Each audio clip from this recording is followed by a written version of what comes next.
As some of you might be aware, worldwide, domestically, the positive growth in earnings and projected GDP figures are signs that the economy looks bright. In such a scenario, and with so many investors entering the bourses in the last 3 years, a lot of investment styles and approaches have taken birth. But now, in 2023, with volatility and uncertainties again at their peak, how to select the best investment style from growth, value, and multi-asset styles of portfolio management, especially when, despite the economy looking bright, frontline indices close to all-time highs. None of these approaches have been able to create wealth in 2022. Our next panel will discuss growth, value, or multi-asset. Which approach look best for the next 3 years? Our first panelist is Mr. Kunal Pavaskar. He joined Tata Asset Management in September 2021 as Principal Officer and Head of Portfolio Management Services. He brings with him an astute insight into businesses and understanding management.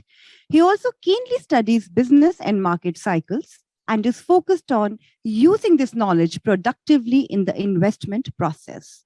Over the past decade and a half, he has worked with leading organizations, including Int Growth Capital Advisors, Avista Advisory, IIFL, and SBI Capital Markets. Years of experience in equity markets with specialization in equity research and niche in identifying high-quality businesses.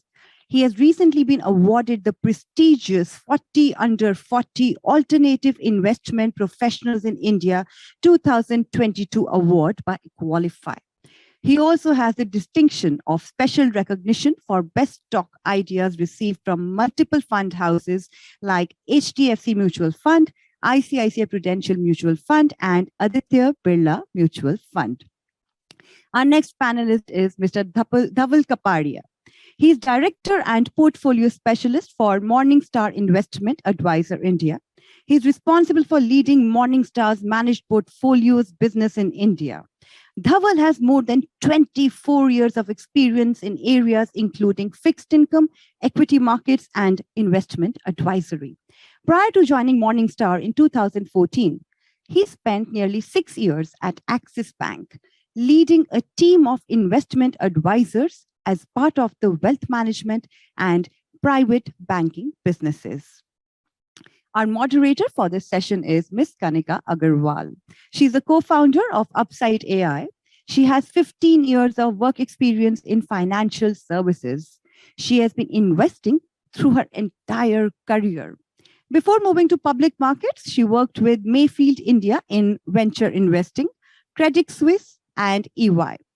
Kanika is a CA and a CFA and has a bachelor's degree from Mumbai University. Over to you, Ms. Kanika. Thank you, Akriti. Hi, panelists. Hi, Abhisar, Dhaval, Kunal, and hello to the entire audience. Very happy to be talking to you guys. The topic that we have been assigned is growth, value, or multi-asset. How do you sort of go into the next 3 years as people plan their portfolios? Very important. I think the most important decision people usually make is how to build their portfolios.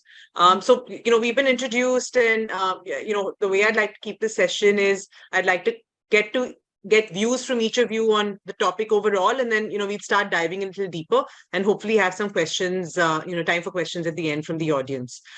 So I guess, 30,000 feet, would love to hear from you all. What do you think of the topic?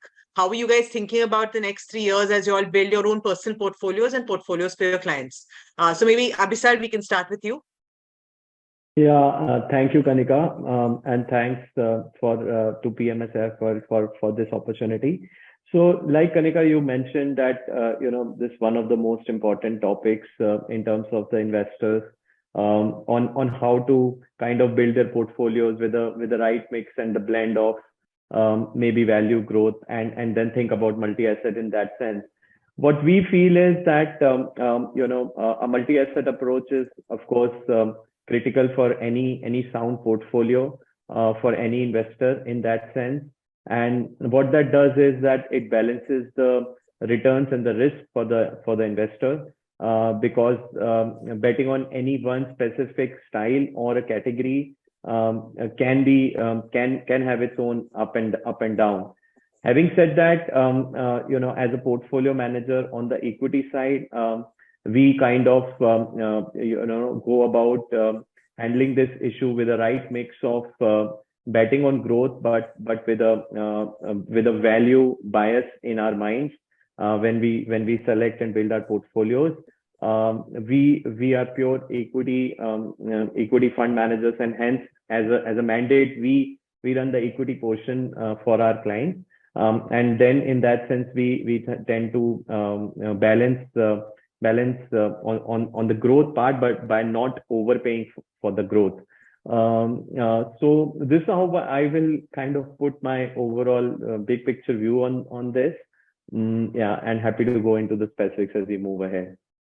Sure. Thanks, Abhisar. Dhaval, would love to hear your thoughts broadly on the topic and of course your investing style as well.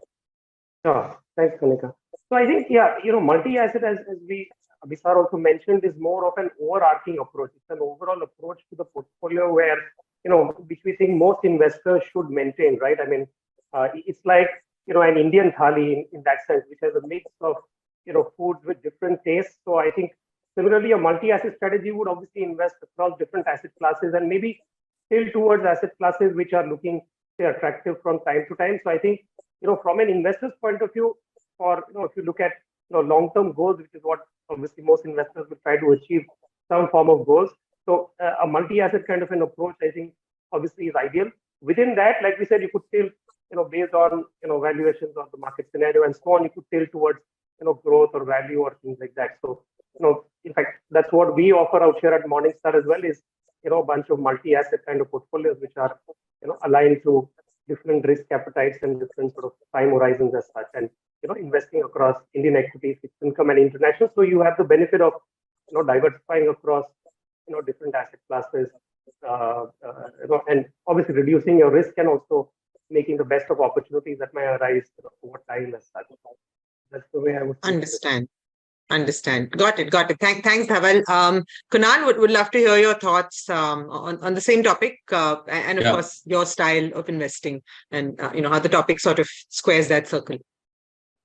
Right. So, the speakers before me have already spoken a bit already. I don't think I have very different views in terms of the importance of asset allocation, and obviously multi-asset then comes, squarely within that. So whether you're looking at equity, debt, gold, people look at other asset classes, maybe why not even, beyond the capital markets, as even real estate. So, I mean, at a net worth level, how are you positioned? It surely has its importance.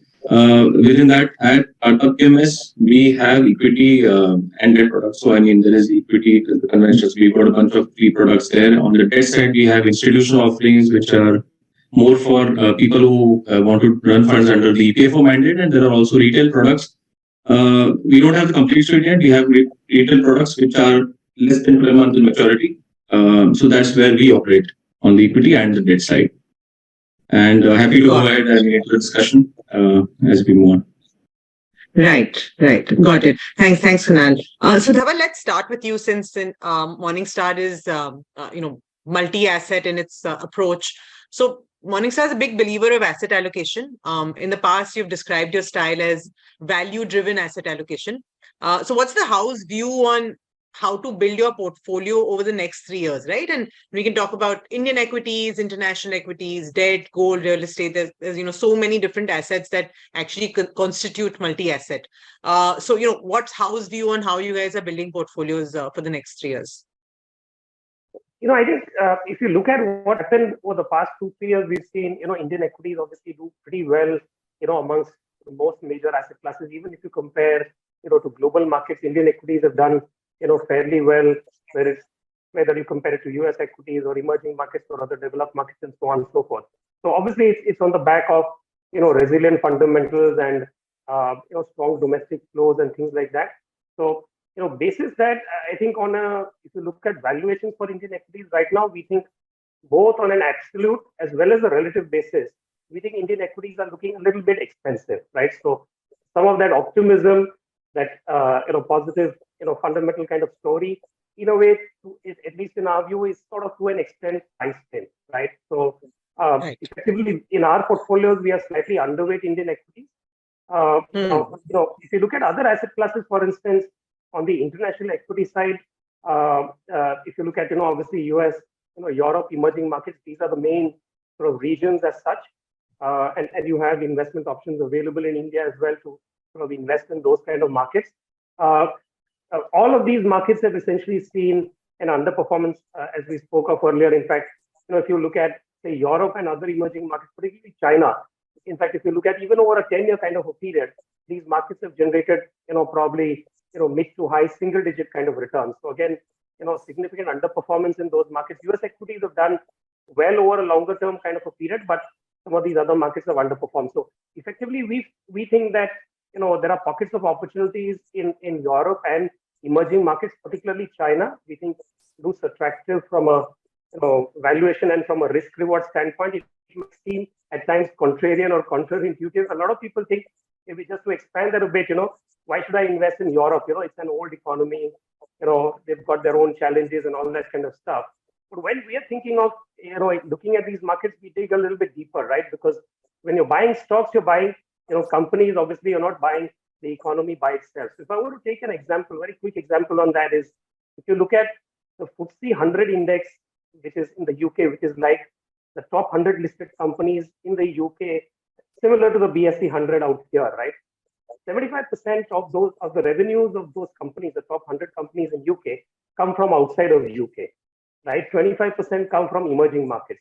So effectively, these are names like, British Petroleum, Shell, AstraZeneca, HSBC, Vodafone, Unilever, and so on and so forth. These are the companies that are listed out there. And so effectively, you're buying companies which have global kind of businesses in that sense. So we think these companies are undervalued at this point of time, or at least more attractively valued as compared to other markets. We think international equities, particularly the regions that I mentioned, look attractive. And if you look at fixed income, again, you've seen interest rates.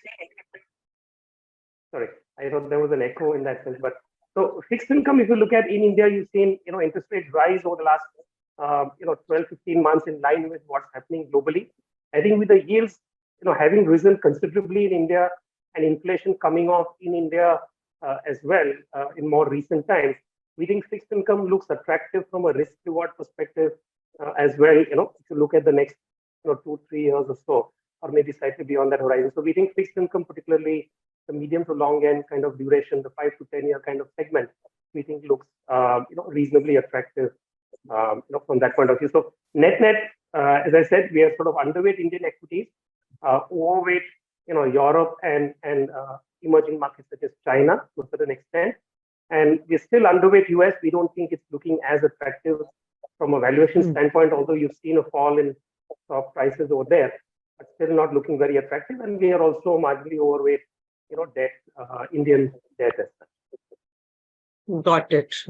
No, so that's interesting. So when you say, generally slightly underweight India, slightly overweight internationally in different pockets, in your view, how much of a client's portfolio should be invested in internationally, right? Assume he's an HNI, 5 crore net worth, currently fully invested in India.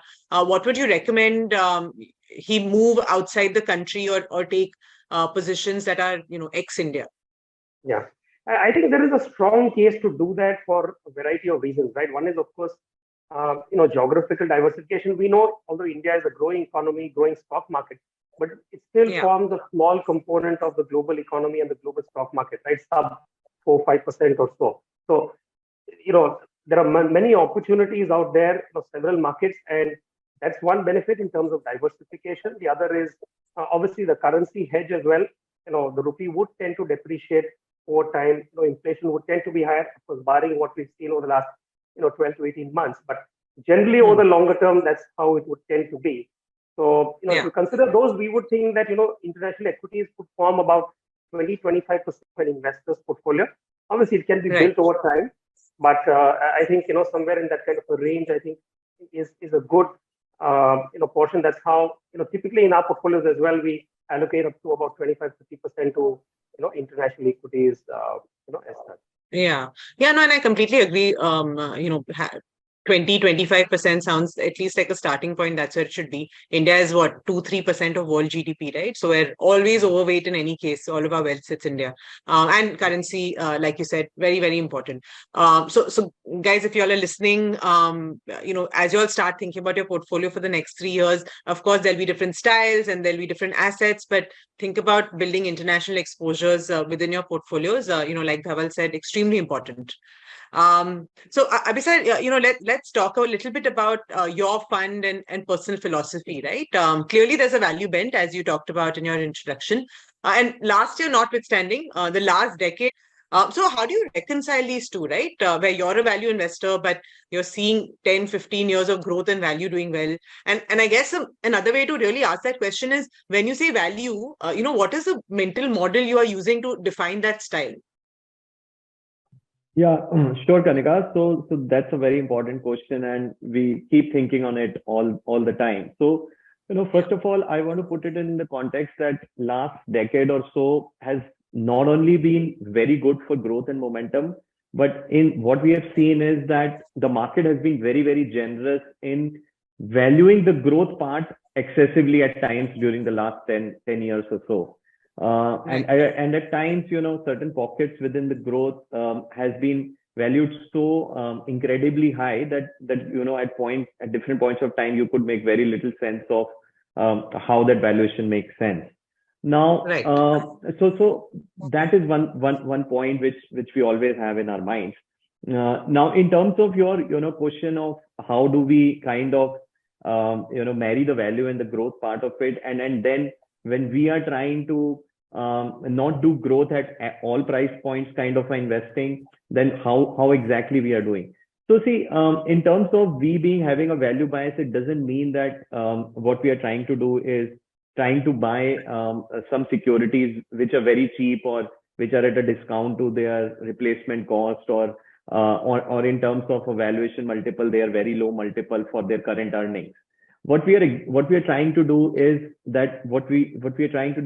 we are trying to find companies which have been around for quite some time, which are growing at a respectable level, may not be a very high level, but it's a respectable level. It is also a durable level. It is not something which is non-sustainable. And then because of some or the other reason, the market is not still fully valuing them, at a kind of a fair multiple.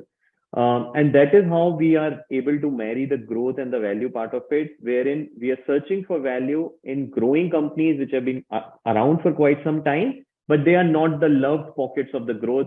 They are not the very high kind of growth companies, but they're respectable growth companies. Now, the good part, Kanika, is that now in the Indian market, in the last 5 to 10 years, there are many, many subsectors which have kind of come up where you can spot these opportunities. So 10 years back, you could have a big sector like a real estate, but you will not have many sub pockets within a real estate, a building material. Okay. So now you have a plastic pipe as a subsector where you can find a multi-bagger which will go on and compound an investor's capital over a 5-10 year period. Right. You could find something in the wood panel sector in the same way. You could find something in the luggage sector in the same way. So this is, what we kind of try and do. And also in terms of, the kind of reforms that the Indian government has done, which has given the leg up to some of these subsectors to fight the unorganized sector in a better way. And do that growth, do that durable, sustainable growth. May not be very high growth, as I said, and then kind of provide the opportunity for a value investor like us to be able to bet on these companies. So this is how we do, Kanika, and we don't think so we need to change this strategy looking at the next 3-5 years or even 10 years of how this decade will pan out. As we all know that the interest rates have gone up quite significantly. So that has impact on the valuation multiple, and we are seeing the valuation multiples stabilizing across high growth pockets, and some of these low growth pockets or okay growth pockets are seeing in fact a re-rating sort of a thing. So we believe that this trend will be here to stay, and hence as such there will be decent opportunities for investors who is willing to do the hard work and find such kind of pockets of growth at the right value. Right. So you're saying that the big change over the last 10 years is, although growth and momentum have had their day in the sun, because the market keeps getting deeper, there are enough sub pockets where you're able to find interesting opportunities, and you're building concentrated portfolios. So you're really looking for 15, 20 good stocks that you're able to buy and hold. Right. Yes. And I think that's fair, right? There's many ways to get to heaven in the markets, and, it can't possibly be that growth and value are the only two, stairs to take. No, and that's interesting. I want to talk a little bit about the last sentence you said, right? Which is, our style doesn't change much as you go into the next few years. But that's important because, the last 3 years, markets, like you said, have been very generous. And of course, value had a nice year last year, but as you're thinking about the next 3 years to build your portfolio, how are you evaluating companies that are already in there? And what is the view you're taking in this, almost new normal of completely different environment? Of course, inflation is coming down, but that's because now the base is much higher, right? And then there is so much macroeconomic uncertainty as far as Europe goes, China goes, and there's enough talk about nearshoring, friendshoring. How is all of those kind of themes playing into building value portfolios over the next 3 years for you? Yeah, Kanika. So again, a very important point. See, as I mentioned that the markets itself are getting deepened in India, and you have had emergence of many more sectors, subsectors. Plus, very importantly, Kanika, there have been reforms which have been going now for a number of years. For the last 5, 7, 8 years, and we have had multiple reforms across multiple sectors or segments. So GST is now well established. Digital India is taking off in a big way. And now there is a big push on the PLI and the manufacturing. So what that is doing, Kanika, is that it is basically giving portfolio managers like us an opportunity to look at more and more segments. Now, I, as a portfolio manager, can balance my portfolio by building companies which are completely linked to the domestic consumption story, which was always there for India, right? But now maybe in this, next 5-10 years, our per capita from $2,300-$2,400 to $5,000 be little faster because of the reforms, because of the digital footprint, which we have kind of built. Okay. Same way I can bet on some of the companies which will have a lot of benefit from the PLI and the manufacturing story, which is kind of building up, wherein of course the China plus one and the Europe one also automatically plays into our hands because of the geopolitics which has happened. Okay. So that is like two things coming together very nicely. PLI was done by us, but the geopolitics did it for Europe plus one or China plus one or Russia plus one. Okay. So therein lies the opportunity to bet on something which will have a respectable growth and not sacrificing on by paying humongous multiples, because you have many, many subsectors. So you may have a companies like, the celebrated ABB Asset in capital goods, which will have these opportunities, but they will be valued very, very highly. Okay. And earlier, if there was a little bit of a compulsion that you could have only a limited options like those, or in consumption categories, you would have a limited options into certain FMCG or certain celebrated companies in paints or, or on adhesives. You don't need to go there now. You have more and more options. So that's how I think, Kanika, we are trying to look at this situation. And believe you me, this kind of an opportunity which is there for the next 5 to 10 years, we have more than 40 subsectors to choose from to build our 15-20 stock portfolio. So in that sense, given at different points of time, we get opportunities to bet on different kind of things. And that's how we are handling this thing. Got it. Yeah. No, thanks for that, Abhishek. Very illuminating.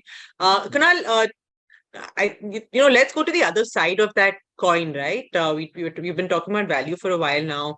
I often think the term growth is misunderstood to just mean expensive stocks where price does not justify the value. And, there's enough hindsight bias in all of us to look back and say, oh, look, it was so expensive. And what did you guys do, etc. Growth this, blah, blah. But it's obviously an unfair bucketing of growth.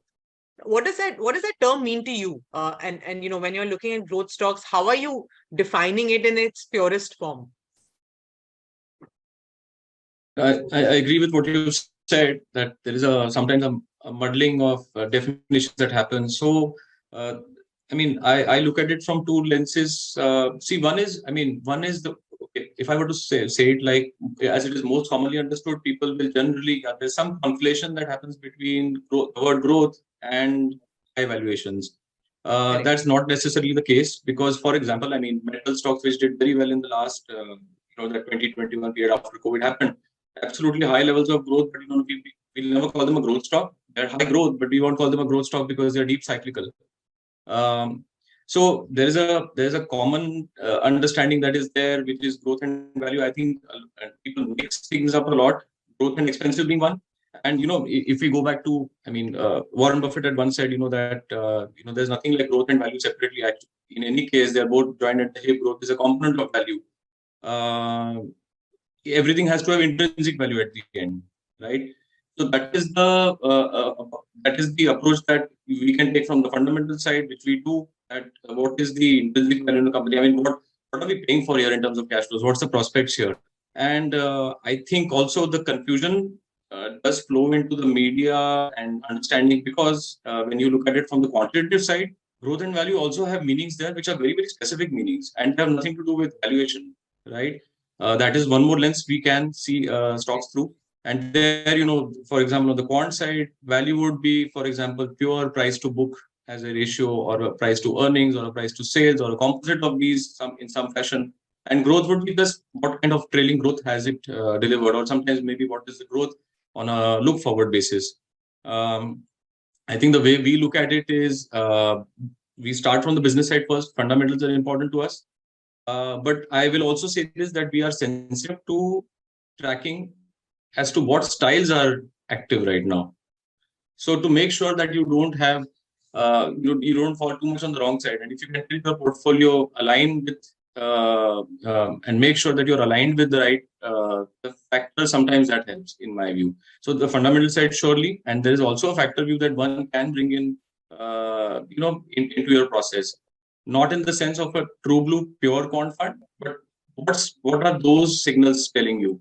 And why I say this is because in the last 2-3 years, you've seen impact of interest rates is heavily impacting different styles, academic factors accordingly. I think it's important to know what, even if you're running a systematic fund, it's important to know what risks lies inside your portfolio. So can you use an example to explain that better, right? Because it's maybe a little bit more abstract for users. So for example, what we typically call as value stocks, what people will call as value stocks, which are sometimes cyclical.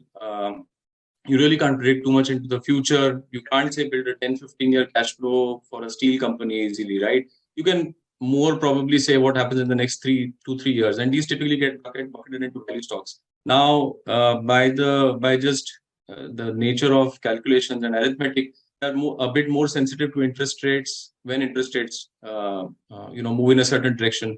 And you have these other kind of stocks. For example, you could call a lot of consumer discretionary stocks.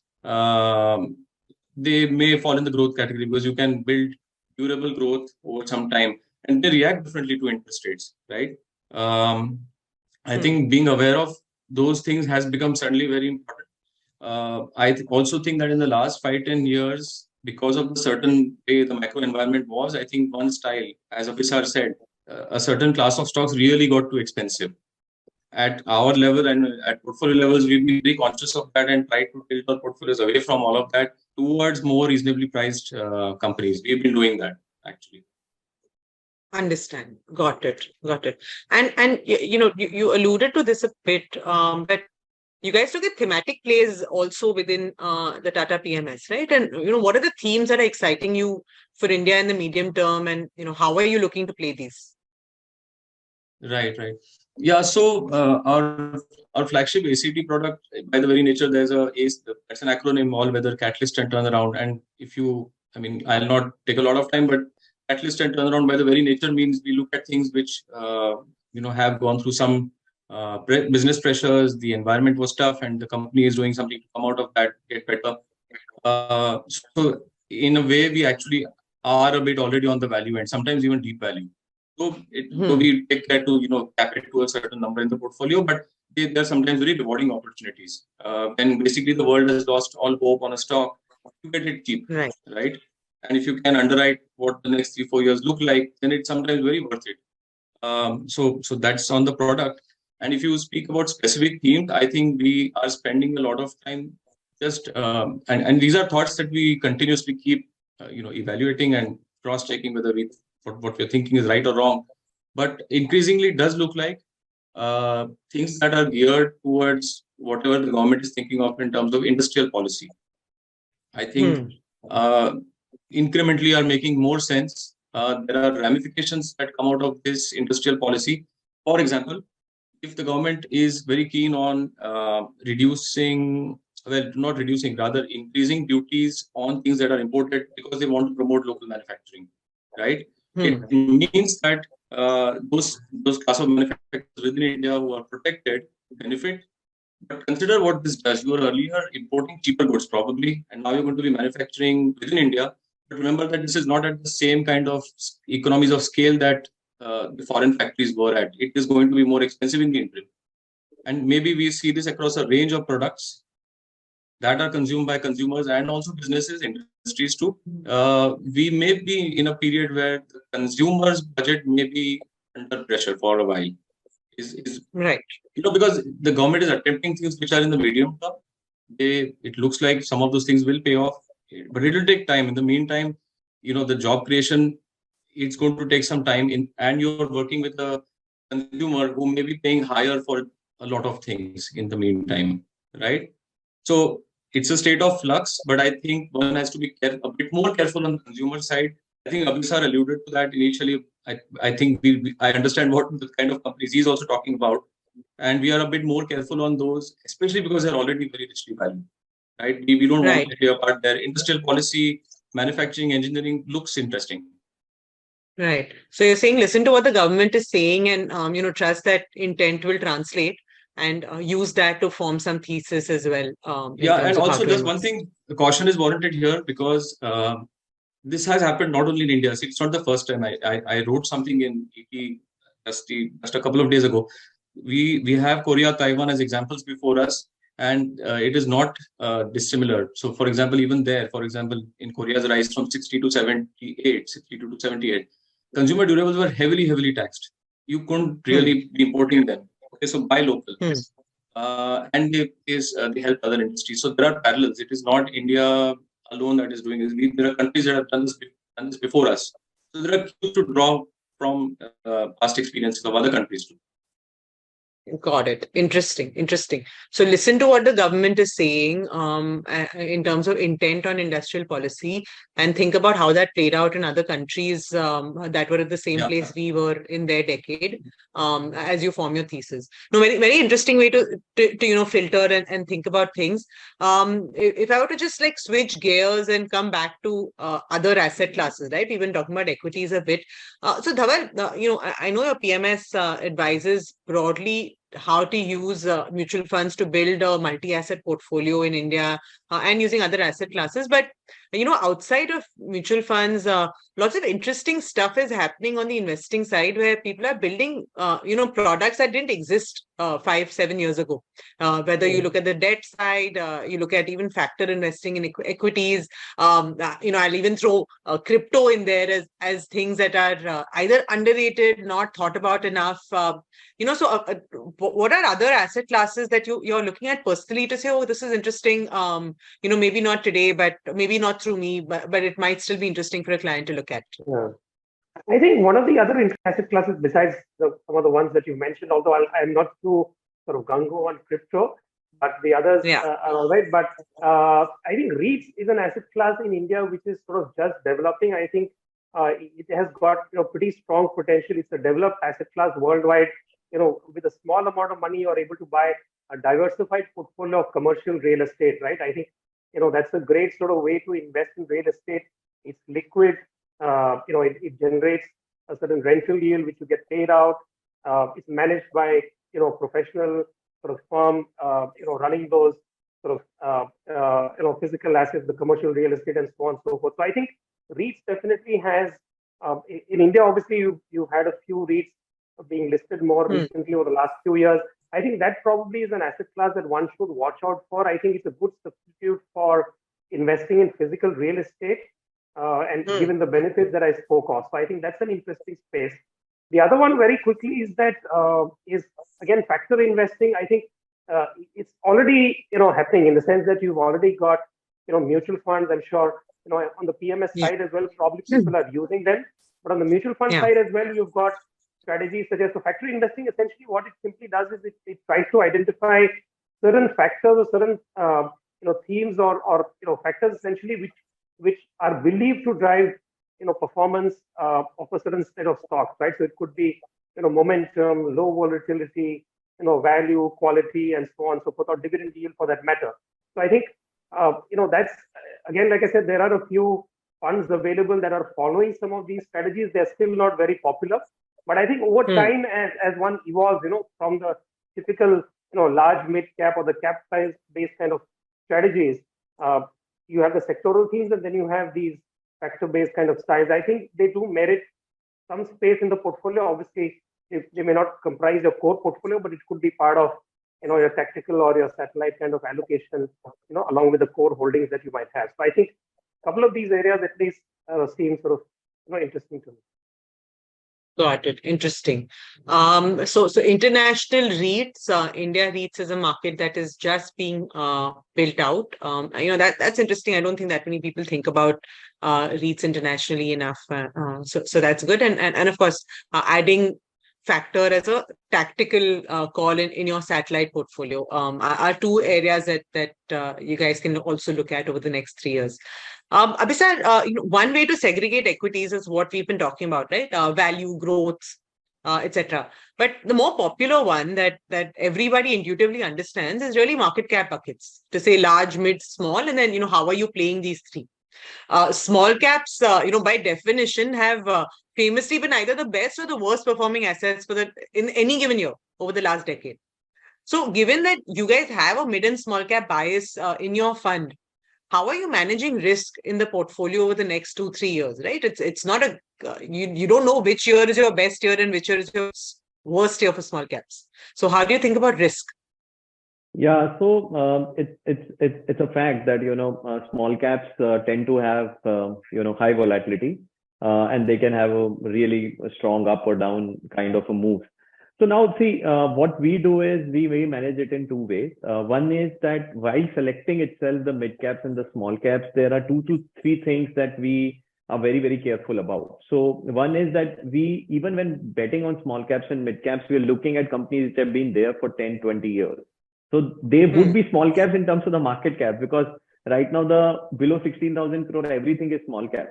But Kanika, there will be so many companies there that would have been there for 10, 15, 20 years. Okay. Also, what we see in that is that with that 10, 15 year track record, we are able to see what they have done over the past 10, 15 years in terms of balance sheet and capital allocation. And mind you, good thing is that a lot of small cap companies have put now a lot of effort on making their balance sheet stronger, doing the deleverage, and now better allocate capital. That's been the last 5-7 year trend, and more so in the last few years. So this is one way to kind of do our due diligence in managing the volatility, because the companies which do this better have less volatility within even the small caps. The second is that we always keep space for 25 to 30% large caps. So we have a bias for mid and small cap, but as a strategy, we always run it on a multi-cap basis with a 30% cap for the large cap. And what we've seen is that not in all sectors, but in 1 or 2 sectors in large caps, there is always value. Sometimes banking is out of favor, sometimes IT is out of favor, sometimes auto is out of favor, sometimes like today pharma is out of favor a little bit. So we kind of blend the blue chips or the great companies with a larger market cap in that 25-30% bucket. And that's how we kind of avoid a very strong up or down year in that sense. But of course, at the core level, it is about selecting those small caps with the characteristics that manage the volatility well. Interesting. Got it. Thanks, Abhisar. So, of course, a multi-asset and then a multi-cap portfolio, once you double-click into equities, is very important. You don't know what's going to happen with small cap. So, sorry. One was, of course, balance sheet, how healthy they are, how well does a management really capital allocate. And the second part of it is to add a little bit of large caps within the portfolio to just stave off volatility a bit. Okay, great advice. And Kunal, last question is really for you, which is most investors in India, all of us, all the three panelists today are human fundamental approach guys, right? To stock picking, asset picking, etc. And there's always a degree of bias. You can argue that that's really what your customers paying you for, right? What is your bias? And that bias is your expertise. So, you mentioned factors, in your earlier conversation, but how do you introduce structure or some sort of filters, numbers into your decision-making process to also get away from your own biases in how you think? It's an interesting question. I think, yeah. So the way we do it is, so like you said, the bedrock for us is fundamentals. But and this is over the course of maybe and I'll also say this from the time one when came out of MBA, which was many years ago. You are only the knowledge is relegated to what you got in the textbooks at that point of time, and then you realize that investing there are many more dimensions. So this is something that has happened over time, and as you realize the utility of that. So, for example, if I were to just take one example, if I can see certain correlations or inverse correlations, if I can see differences. So, for example, if interest rates move a certain way, am I seeing a certain class of stocks move a certain way? One thing that one could observe, and there are ways to do that. I mean, simple Excel work can help us with that. It helps you, at least understand. Yeah, look, this X affects Y. Now, the second part of that is also it's not necessary that X can continue to affect Y, because I think when you come from the quant side of things, the most dangerous thing is to assume that what persisted in the past is going to continue, because relationships break down. They may again kick in after some point of time, but they surely can break down, and you could be caught on the wrong foot, right? But these are simple ways by which, I'm just using one variable as an example. There is obviously a systematic way to sort all the stocks in your universe on factors. I think Dhaval mentioned the way he said low vol, dividend yield, the growth rates, what they're valued on price to book. So these are simple screens that one could do at our end. And if you have a view that connects with what you think about macro, and then what factors should work well in a certain regime, a certain macro regime, then you consider whether you want your portfolio to tilt in a certain direction.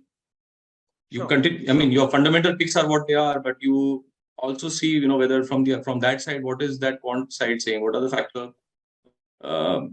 factors saying, and what looks like likely to perform. You'll still not get it right necessarily, but it's something you try for. The same way that when you try to underwrite a business, you may still make mistakes, right? We all make mistakes when we look at a business and we thought it's going to do X, it does something, it does 0.7X or it does 0.5X, right? Same could apply here too, but it's an effort to get slightly higher alpha than what you were doing without it. Sure.